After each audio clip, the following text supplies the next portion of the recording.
만복의 근원 하나님, 온 백성 찬송 드리고 저 천사여 찬송하세.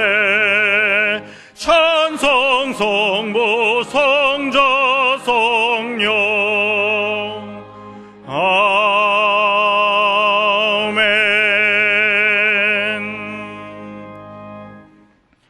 오라, 우리가 굽혀 경배하며 우리를 지으신 여호와 앞에 무릎을 꿇자. 대저 저는 우리 하나님이시요 우리는 그의 기르시는 백성이며 그 손의 양이라.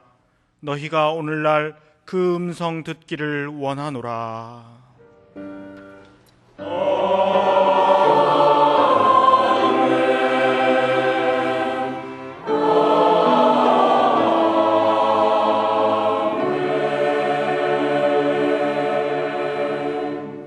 이 시간 하나님께서 우리에게 주시는 구약의 말씀은 이사야 43장 14절에서부터 21절까지입니다. 제가 가진 성경으로는 1019쪽입니다. 이사야 43장 14절에서부터 21절까지입니다. 너희의 구속자여 이스라엘의 거룩한 자 여호와가 말하노라. 너희를 위하여 내가 바벨론에 보내어 모든 갈대아 사람으로 자기들의 연락하던 배를 타고 도망하여 내려가게 하리라. 나는 여호와 너희의 거룩한 자요 이스라엘의 창조자요 너희 왕이니라. 바다 가운데 길을 큰 물 가운데 첩경을 내고 병거와 말과 군대의 용사를 이끌어내어서 그들로 일시에 엎드러져 일지 못하고 소멸하기를 꺼져가는 등불 같게 한 나 여호와가 말하노라. 너희는 이전 일을 기억하지 말며 옛적 일을 생각하지 말라. 보라, 내가 새 일을 행하리니 이제 나타낼 것이라. 너희가 그것을 알지 못하겠느냐? 정령이 내가 광야에 길과 사막에 강을 내리니 장차 들짐승 곧 시랑과 및 타조도 나를 존경할 것은 내가 광야의 물들을 사막의 강들을 내어 내 백성 나의 택한 자로 마시게 할 것임이라. 이 백성은 내가 나를 위하여 지었나니 나의 찬송을 부르게 하려 함이니라. 아멘.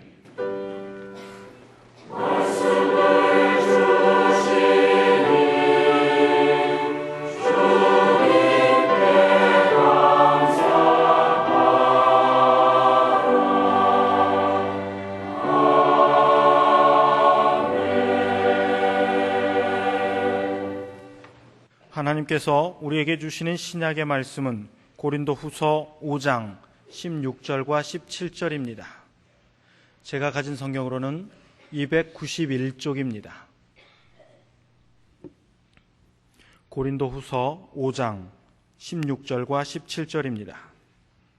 그러므로 우리가 이제부터는 아무 사람도 육체대로 알지 아니하노라. 비록 우리가 그리스도도 육체대로 알았으나 이제부터는 이같이 알지 아니하노라. 그런즉 누구든지 그리스도 안에 있으면 새로운 피조물이라. 이전 것은 지나갔으니 보라 새 것이 되었도다. 아멘. 오늘의 구약 본문 말씀 중에서 14절로부터 17절 말씀을 다시 보시면 너희의 구속자요 이스라엘의 거룩한 자 여호와가 말하노라. 너희를 위하여 내가 바벨론에 보내어 모든 갈대아 사람으로 자기들의 연락하던 배를 타고 도망하여 내려가게 하리라. 나는 여호와 너희의 거룩한 자요 이스라엘의 창조자요 너희 왕이니라. 바다 가운데 길을 큰 물 가운데 첩경을 내고 병거와 말과 군대의 용사를 이끌어내어서 그들로 일시에 엎드러져 일지 못하고 소멸하기를 꺼져가는 등불 같게 한 나 여호와가 말하노라. 여기서는 하나님의 사랑과 무한하신 능력을 상기시켜주고 있습니다. 이스라엘 백성들은 하나님이 얼마나 대단한 능력의 소유자라는 걸 압니다.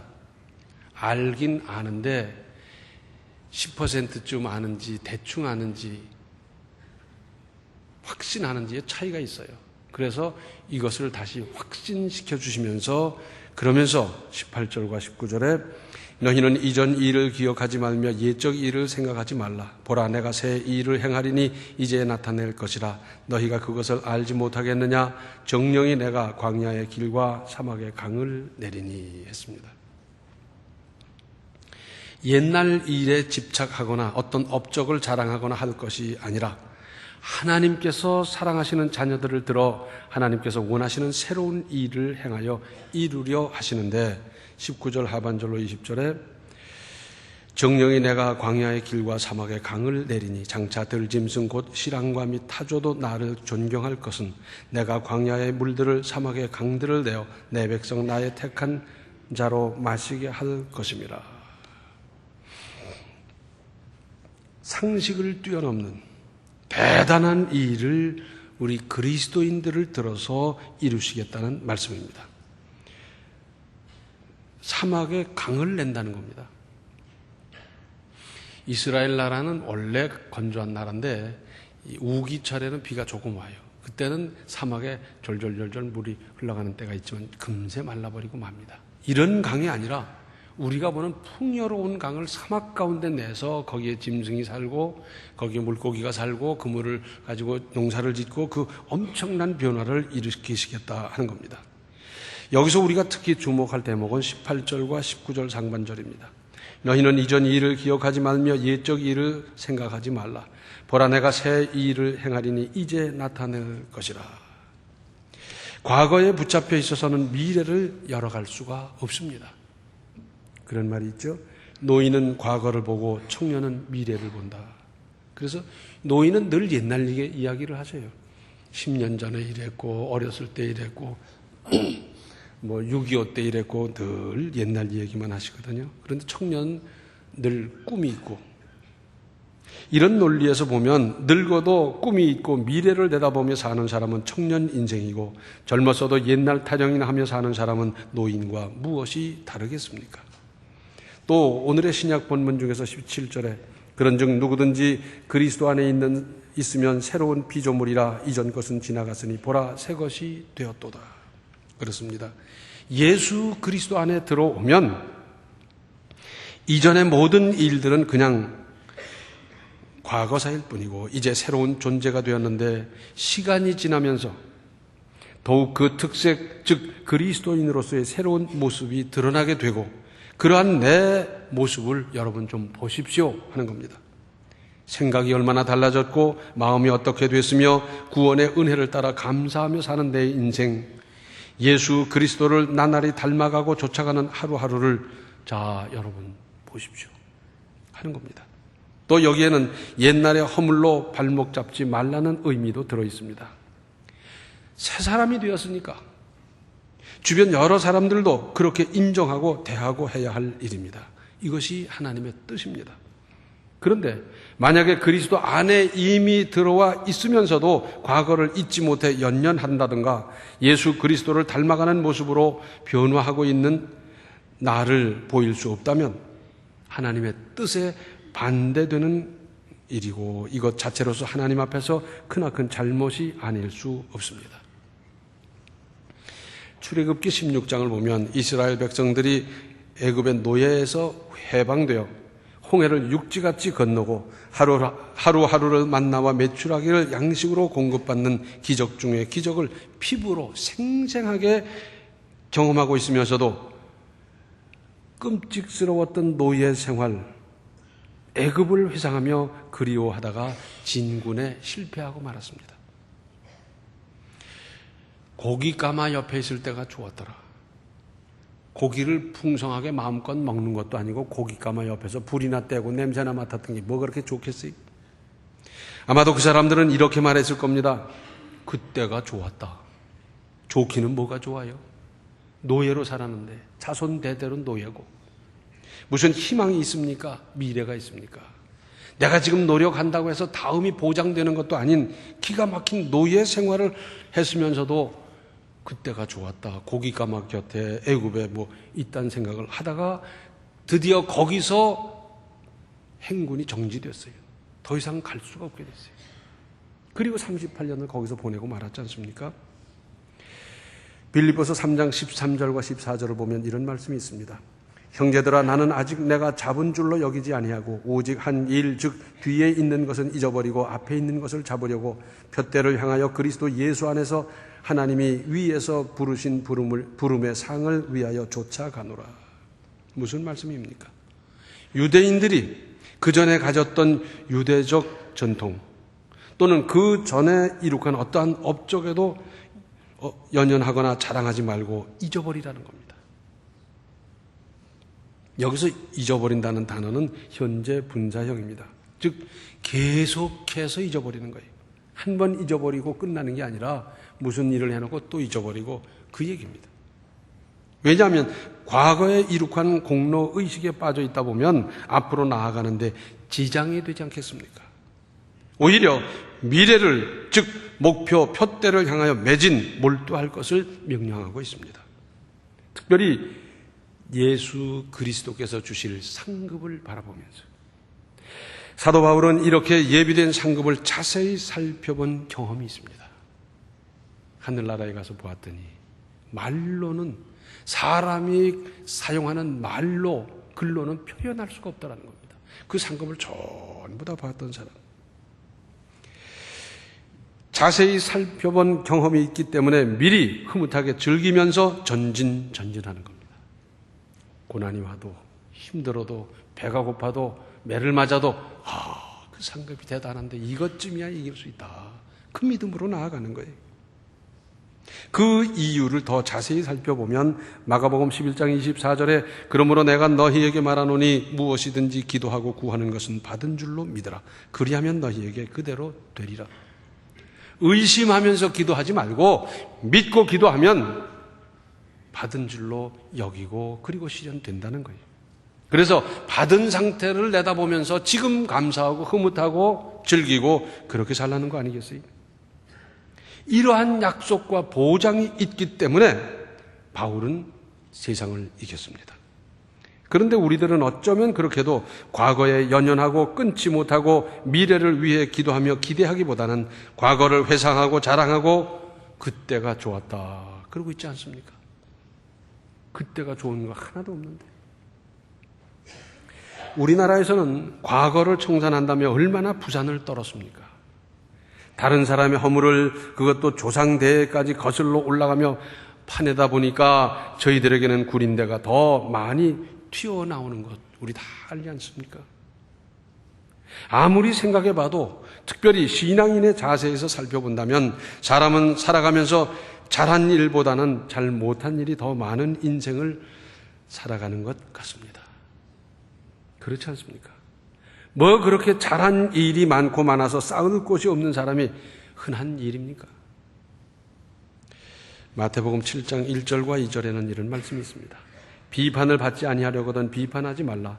너희의 비판하는 그 비판으로 너희가 비판을 받을 것이요 너희의 헤아리는 그 헤아림으로 너희가 헤아림을 받을 것이니라. 비판받으면 괴롭습니다. 그거 안 받으려면 비판하지 마세요. 의도 터지기 싫으면 때리지 말고요. 욕먹기 싫으면 욕하지 마세요.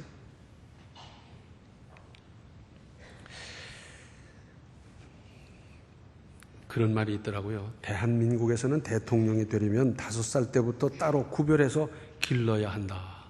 웃지 못할 이야기입니다. 얼마나 구석구석 10년, 20년, 30년 전 것까지 파적겨내는지 혹 공인으로 검증할 때 어디까지 파보아야 하는 겁니까? 회사에서 사원을 뽑을 때 자, 이제 학교 다니고 졸업하고 뭐 그런 사람들 오는데 그 젊은이가 지금까지 무슨 실적이 얼마나 대단할 수 있겠습니까? 거의 비슷비슷한 사람일 수밖에 없습니다. 한 가지 앞으로의 가능성을 보고 뽑는 것 아니겠어요? 그래서 이 사람이 들어와서 회사에 충실하고 최선을 다하고 무슨 창조적인 사고방식으로 일에 임하고 등등등등 그런 걸 보면서 뽑는 것 아니겠어요? 결혼 상대를 고를 때도 그 나이, 그 학벌, 신앙 상태 비슷비슷하게 마련인데 어디에 착안해야 합니까? 장래성을 보는 겁니다. 가능성을 보는 거예요. 그렇겠죠? 그래서 그 사람 택했어요. 이제 우리의 안목은 세계로 미래로, 즉 세계의 미래에 더 큰 비중을 두면서 인생을 계획하고 설계하고 살아가야 합니다. 세계화, 지구촌이라는 말이 왜 생겨났습니까? 세계와 미래를 염두에 두지 않을 수 없는 겁니다. 세계를 보고 내일을 보십시다. 장래의 가능성, 희망을 붙잡으십시오. 더 나은 내일을 위해서 나의 가능성을 극대화하십시오. 그걸 위해서 노력하고 힘쓰고 기도할 일입니다.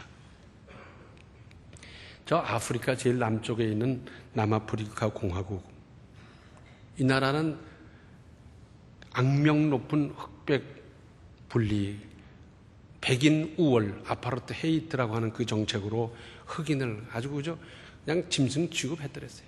물론 다른 나라에서들도 그렇게 했지만 그 나라에서 더 했어요. 그 백인 우월주의, 그러면서 흑인들을 얼마나 탄압했습니까? 특별히 무슨 민권 운동을 한다든지 뭐 독립운동을 하면 이건 뭐 말도 못하는 핍박을 받았더랬습니다. 그러다 보니까 유엔에서 제재를 가하고 석유를 수출하는 나라들이 서로 짜고는 거기다 석유 주지 말자. 그러면서 옥죄어 오다 보니까 손을 들었어요. 드디어 흑인에게도 투표권이 허용되면서 흑백 평등의 나라를 세우는 겁니다.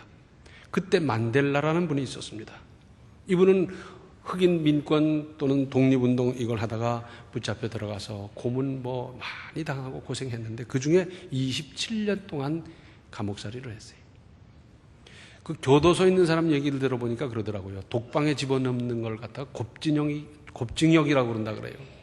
사람이 함께 있어야 좀 덜 외롭고 그런데 혼자 딱 집어넣고 27년간을 얼마나 기가 막혔겠습니까? 우리식으로 말해서 이를 갈았다면 다 갈다 못해 이빨이 하나도 안 남아났을 거예요. 고독은 죽음에 이르는 병이라고 그러지 않습니까? 그런데 이분은 이겨냈습니다. 그가 석방되어 나오면서 대통령에 출마할 때 그분은 흑백 화해를 주장했고 당선됐습니다. 이때 백인들은 공포에 떨어뜨렸어요. 야, 저 사람이 대통령이 되면 가만히 있을까? 우리 백인들을 어떻게 다룰까? 말은 화해한다 그랬지만은 얼마나 핍박을 할까? 재산은 어떨까? 어떤 사람들은 재산을 팔아서 외국으로 가버린 사람들이고 대단했어요. 그런데 그는 집권하자 즉시 화해위원회를 만들고 과거의 어떤 잘못도 공개적으로 고백하면 용서해 주기로 했고 실제로 그렇게 했습니다.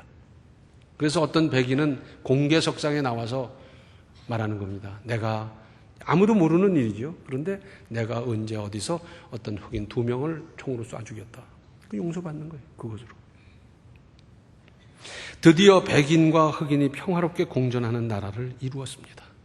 그리고 임기가 끝나자 후임인 역시 흑인 움베키 대통령도 이러한 전통을 이어받아서 나라를 평안하게 이끌었습니다.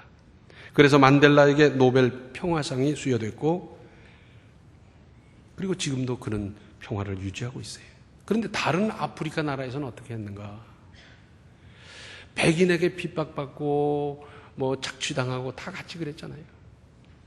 다른 아프리카 나라에서는 양상이 달랐습니다. 그래서 백인에 대한 증오와 복수심으로 말미암아 백인을 쳐 죽이고 농장을 빼앗고 불지르고 쫓아내고 못된 짓 다 해드렸어요. 복수심은 해결됐는지 모르지만 그러다 보니까 나라 경제가 망가지고 거덜나 버렸고 일자리가 없어졌고 나라는 한없이 추락하는 겁니다. 지금도 아프리카는 케냐, 수단, 모잠비크 하면서 얼마나 지금 전쟁입니까? 내전입니까? 경제는 나날이 추락하고요. 방법이 없어요. 그런데 이 만델라는 생각하기를 지식을 백인이 쥐고 있죠. 돈을 쥐고 있죠. 기술을 쥐고 있죠. 사업을 쥐고 있는데 그 사람 쫓아내고 죽여버리고 하다가 보면 나라는 거덜나는 거예요.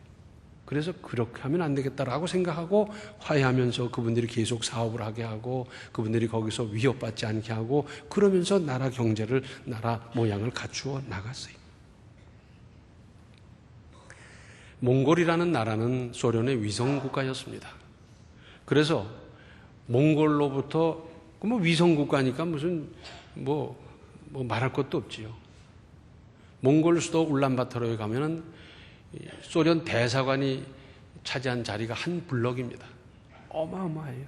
소련 사람이 잔뜩 와서 온갖 간섭 다 하고 자주적인 것 아무것도 없고 그야말로 위성 국가였는데 소련이 저렇게 되면서 독립을 했어요. 그 소련에 대한 그 적개심, 복수심, 원망하는 마음이 얼마나 많았겠어요. 그런데 지금 그 수도 울란바토르의 가장 중심가에 가보면 레닌 동상이 서 있어요. 아니, 독립을 했으면 레닌 동상부터 끌어내릴 거지, 그런 생각이 드는데 그게 벌써 다른 거예요.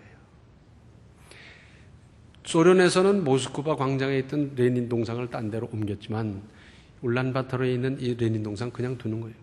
왜? 국경을 맞대고 있고 강력한 그 나라에서 삐끗해가지고 뭘 하다 보면 몽골은 큰일 나는 거예요. 그런데 소련 사람 괜히 긁어 부스럼 만들 거 뭐 있어요?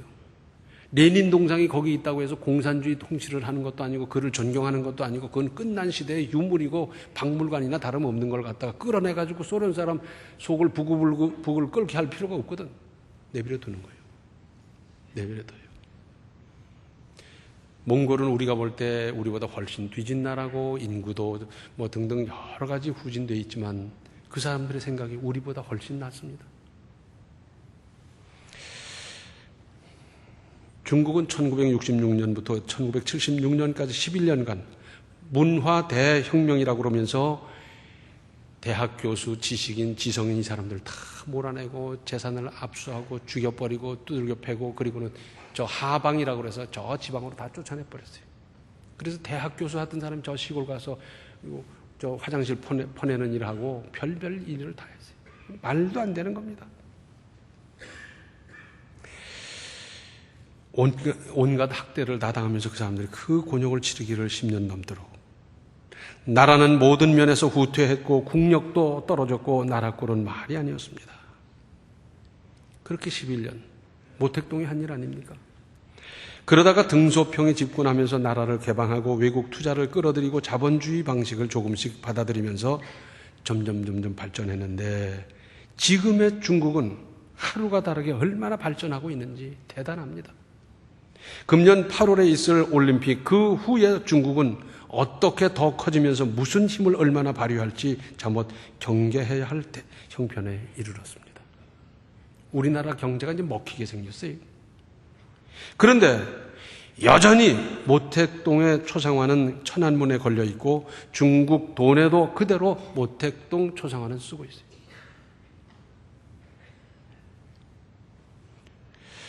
베트남은 미국과 전쟁을 해서 미국을 몰아내고 공산 통일을 이루었을 때 나라가 얼마나 피폐해 있었겠습니까? 경제가 핍절하고 전쟁 복구를 하는데 참으로 어려웠지만 그때 이후로 지금까지 미국에 대해서 한마디도 한 일이 없어요. 얼마나 할 말이 많았겠어요. 지금도 그 고엽제 후유증으로 기형아가 태어나고 그 치료를 못 받는 사람들이 허다하게 있음에도 불구하고 그 밖의 피해는 이루 말할 수 없지만은 한마디도 한 일이 없어요.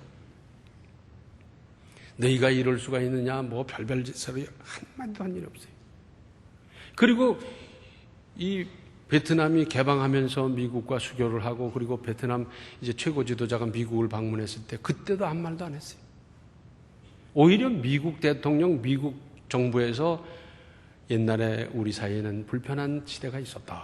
그러면서 넘어가서 드렸어요.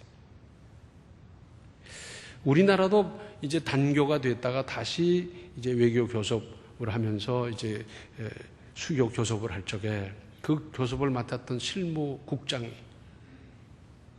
다 마치고 사인하고 나서 그랬다는 겁니다. 너희들은 우리나라에 대해서 뭐 할 말이 있을 텐데 미국의 용병으로 와서 뭐 이래커니 저래커니 하면서 막 그런 소리를 할 수 있을 텐데 어쩌면 한마디도 없느냐. 이 사람들은 한마디도 안 하더래요. 그런데 우리는 어떻습니까? 메가더 동상 끌어내려야 된다고 그러고 성적이 불지르고 해서 누구 유익합니까?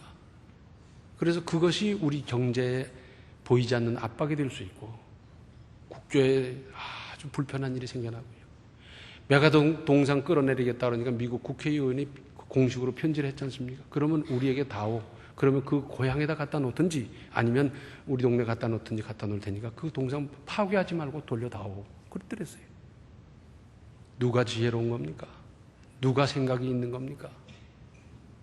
지금 세계가 무한 경쟁을 하고 있는데 앞으로 이 국가를 어떻게 해서 먹여 살릴 거냐, 이걸 가지고 머리를 싸매고 해도 모를 터인데 그냥 판에다가 보니까 이게 만신창이가 되고 거기에 시간 보내고 거기에 물자 투입하고 지금 뭘 하고 있는지 모르겠어요. 제 책상에는 이런 글귀를 붙여놓고 하루에도 몇 번씩 읽어봅니다. 언제나 어떤 일이 잘 안 되는 이유를 찾기보다 그 일이 잘 될 수 있는 좋은 방법을 생각하라. 하루에도 몇 번씩 읽어보고 있습니다. 베드로전서 4장 7절과 8절에는 이런 말씀이 있습니다. 만물의 마지막이 가까웠으니 그러므로 너희는 정신을 차리고 근신하여 기도하라. 무엇보다도 열심으로 서로 사랑할지니 사랑은 허다한 죄를 덮느니라. 사랑은 덮어주는 겁니다. 가려주는 겁니다. 근데 말을 할 때도 그러더라고요. 그 사람, 그때 그 사람 형편없었고, 20대 때 형편없고, 30대 때 형편없고, 요새 어쩌고 조금 그러는데, 이렇게 말하는 사람이 있어요. 똑같은 사람을 놓고도 우린 좀 이렇게 말을 바꿉시다. 그분 신앙생활 하면서 생활이 건실해졌고, 달라졌고, 얼마나 잘 됐는지 참 좋다. 참 신앙의 힘이 위대하고, 그 가정도 안정되고, 얼마나 좋은가. 같은 사건을 놓고도, 같은 사람을 놓고도 좀 말을 새롭게 할 수 있지 않습니까? 제가 전에 심호하던 교회에 분란이 많았습니다. 부임을 해 갔더니 사람들이 줄을 섰어요. 저를 만나러. 뭐 하러 만나느냐? 와서 그래. 목사님, 저 아무개 있지 않습니까? 저 사람요, 그 전에 이랬고요, 저랬고요, 나쁜 사람 틀림없고, 이러는 거예요. 그 다음 사람 또 찾아와가지고, 목사님, 저 아무개 있지요. 그 사람 요렇고, 저렇고. 이 사람들이 줄을 서서 와서 그러더라고요. 그래서 제가 아예 강단에서 공포를 했어요. 나한테 와서 그런 소리 하는 사람은 그 사람이 그런 줄로 알 거다. 그랬더니 싹 없어졌어요. 시편에는 여러 번 반복해서 말씀하고 있습니다. 새 노래로 여호와께 찬양하라. 내 주를 가까이도 불러야 되지만 그것만 죽어라고 부르지 말고 새 가사도 새 곡도 새로운 연주 기법도 하면서 새로운 은혜 받은 대로 그렇게 찬양하라는 것 아니겠어요? 계시록 21장 5절 중반절을 보면 내가 만물을 새롭게 하노라 하셨습니다. 새로워져야 합니다. 이것이 하나님의 뜻입니다. 그렇기 때문에 구태의연하다고 하는 것은 하나님의 뜻에 반하는 겁니다. 혹 노인 늙었어도 혹 주변 환경은 늘 꼭 같다 하더라도 우리 자신이 새로워져야 되는 겁니다. 제가 언젠가 미국에 갔더니 우리 누나가 그래요. 저 사람 좀 봐. 보니까 보통 사람이죠. 근데 저 사람 머리 하얗다? 내가 보니 까만데 머리 물을 들인 분이래요. 근데 그러고 자세히 보니까 청바지에 빨간 세타 입고 빨간 스포츠카 몰고 휙 하고 가더라고요. 그런 사람이 있겠다 했더니 저 사람 얼마나 늙었는지 알아? 영할머니라는 거예요. 근데 이분이 미국에 자녀를 따라 이민 왔을 때는 한글도 몰랐대요. 이분이 미국 와서 한글을 배우고 영어를 배우고 운전면허를 따고 그러면서 자신을 가꾸고 그러면서 스포츠카 타고 샥 가는 거예요. 만약에 그분이 내가 말이 통하나 길을 아나 차가 있나 운전을 하나 그러면서 골방에 처박혀 있었더라면 그분은 어떻게 됐겠습니까? 한참 떨어져서 봐서 보니까 아주 늘씬하고 멋져요. 근데 사실은 파파 할머니라는 거예요. 리모델링이란 말이 뭡니까? 없애고 새로 짓는 것이 아닙니다. 있는 것에 손을 대서 새롭게 하는 것 아니겠습니까? 내 인생도 새해에 새롭게 리모델링 하십시다. 새로워져야 되지 않겠어요? 과거에 어쨌느니 그런 타령 그만하고 이제는 내 조건이 어떠하든지 내 인생을 새롭게 리모델링 하면서 아름답게 이루어가는 그 인생을 건설해 가시기 바랍니다. 기도하시겠습니다. 은혜로우신 아버지, 저희들은 그저 흉보기 바빴고 비판하기 바빴더랬는데 이제는 그런 데 신경 쓰는 것이 아니라 새로운 내일을 건설해가는 우리의 인생, 인격, 삶이 되게 하여 주시옵소서.